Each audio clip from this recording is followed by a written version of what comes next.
मथुरा की एक कैद में माता देवकी के गर्भ से जन्मे कृष्ण ने अपने आचरण से मानव जाति के सामने कई ऐसे उदाहरण रखे जो जीने की राह दिखाते हैं। ऐसा ही एक उदाहरण है उनके रणछोड़ बनने का। जी हाँ, एक बार कृष्ण भी युद्ध को बीच में ही छोड़कर मैदान से भाग गए थे, फिर भी शत्रु का वध हुआ और हजारों निर्दोष नागरिकों की सुरक्षा हुई। भगवान श्री कृष्ण का जन्म कंस का वध कर समस्त पृथ्वी लोक को उसके अत्याचारों से मुक्त कराने हेतु हुआ था। किशोरावस्था में ही वह गोकुल से मथुरा आ गए तथा दुष्ट कंस का वध किया। कंस की मृत्यु से दुखी उसके श्वसुर जरासंध ने एक विशाल सेना लेकर मथुरा पर आक्रमण कर दिया।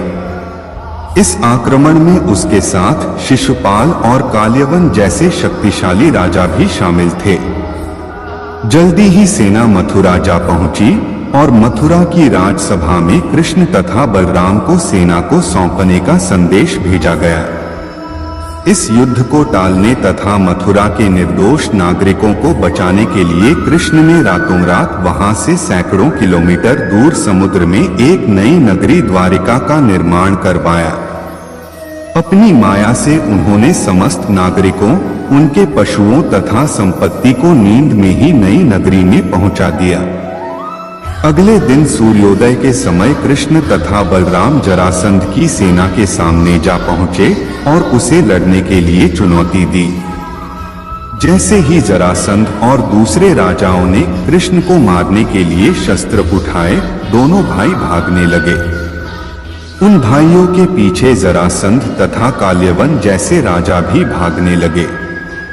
कुछ ही देर में दोनों भाई बहुत आगे निकल गए और उनके पीछे केवल मात्र काल्यवन रह गया।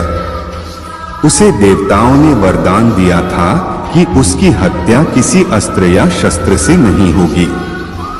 ऐसे में वह निर्भीक था और लगातार कृष्ण का पीछा करते करते एक गुफा में जा पहुंचा।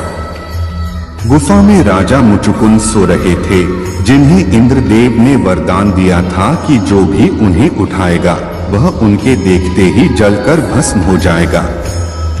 वहां पहुंचकर कृष्ण ने सोए हुए मुचुकुंद पर अपना पीतांबर डाल दिया और स्वयं छिप गए। काल्यवन भी वहां जा पहुंचा और सोए हुए राजा मुचुकुंद पर पीतांबर देख उन्हें ही कृष्ण समझ बैठा।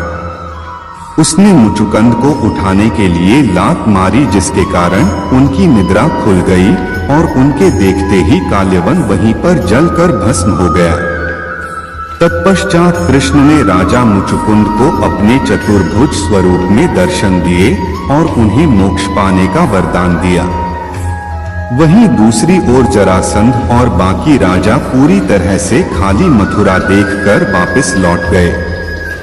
कृष्ण चाहते तो स्वयं भी काल्यवन और अन्य अधर्मी राजाओं का वध कर सकते थे, परंतु देवताओं के दिए वरदान का मान रखने के लिए ही उन्होंने काल्यवन को राजा मुचुकुंद के हाथों मरवाया। इसी तरह बाद में जरासंध का वध पांडु पुत्र भीम के हाथों करवाकर भूधरा का भार कम किया। इस कहानी के बाद कृष्ण के नाम के साथ हमेशा के लिए रणछोड़ जोड़ दिया।